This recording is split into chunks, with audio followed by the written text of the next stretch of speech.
don't say a word, you're canceled.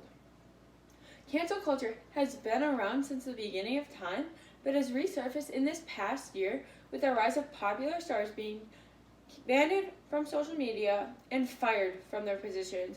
But what does the average person do when they are canceled or live in the fear of being canceled? The concept of cancel culture is controversial in nature.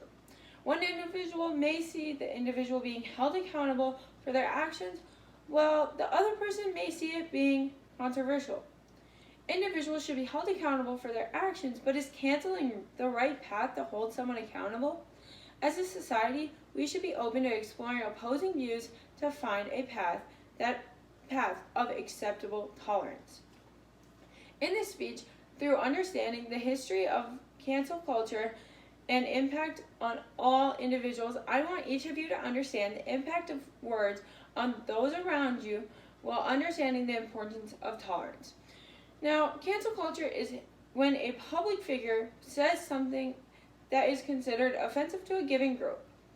Then, on social media, they are called out for their misconduct of often using mocking or shameful language to the person they feel is responsible. Cancel culture is a double-edged sword. Those that favor the culture see it as a form of activism for change, while those opposed to see it as a vigilant behaviors. Social media has expanded across many formats of the world. There is not one person that is untouched by social media. Social media is such a powerful force that it creates a path for social movements, either positive or negative. Cancel culture has decided that what is socially acceptable. Within social media, you are either praised or shamed for your actions. In 1991, when the internet was introduced, the concept of social media was still not a thought. But the idea of cancel culture was still presented in a different form. The whole accountability for controversial statements goes back to the beginning of time. Societies have punished people for living outside of their perceived norms of the society at the time. Individuals were beheaded for against the queens. Women burned at the stakes because they thought they were witches. In the 50s, there was a hunt for those to be communists. In 1991, statues were toppled of Saddam Hussein out of celebration. Now, as statues are toppled, they are mixed controversy. The question becomes, are we erasing history, or is the history in the making with the cancel culture? Today's list of canceled stars is the list among the top of who in popular culture.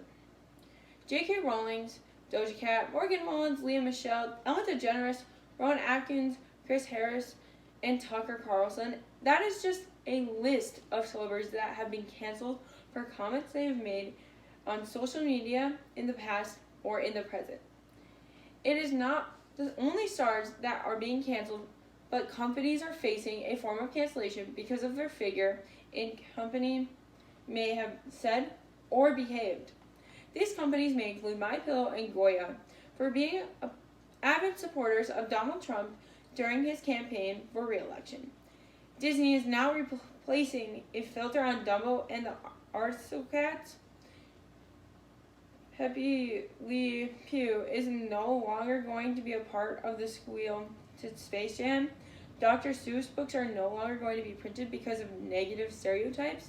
The #MeToo movement was the start of recent cancellations of celebrities being confronted on their sexual behaviors and has grown into the movement of holding all celebrities accountable for their actions in the present and the past.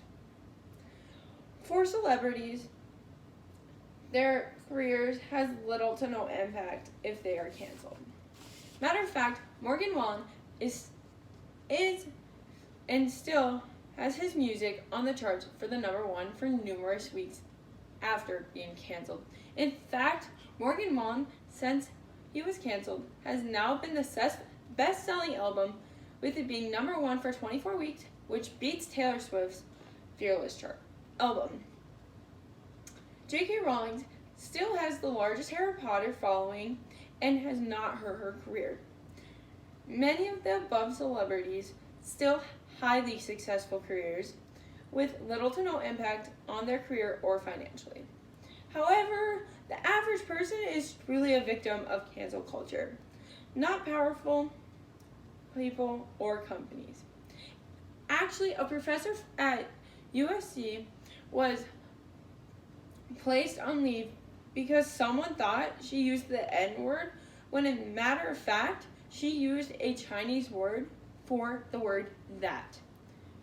A Sigma College professor is being boycotted for attending a pro-police rally. A top executive at Boeing lost his job for an article he wrote in 1987 opposing women as fighter pilots. An elderly janitor at Smith College is being called racist and publicly attacked for telling an African American student he could not eat in the restricted area. Authors are too afraid to write articles or books out of fear of how it will be perceived. Students and professors fear doing research, or expressing themselves in articles in fear of how it may impact their future or job standings. Individuals can easily become shamed, blacklisted, shunned, or for their comments and actions. The cost of the average individual is too high a cost compared to those that are popular, even a company. A poll was reported that 46% of the Americans believe that cancel culture has gone too far, and 49% believing that it has had a negative effect on our society. Social media has allowed a few to decide what should be societal norms to hold those accountable for those that don't fit what they view as the norm they established. The cancel culture was set up to hold those accountable for wrongdoings has only hurt those that don't have the power or resource to continue. Those individuals that have committed crimes should be held accountable for their victims that canceled for actions by someone's opinion is not fair to them. Former President Barack Obama started the cancel culture. If all you're doing is casting stones, you're probably not going to get that far. As a society, we should ask ourselves, is canceling the way to handle someone who is expressing their opinion, or should we just accept their opinion may not match ours? Only when we hold ourselves accountable for our actions can we become accepting society of all individuals.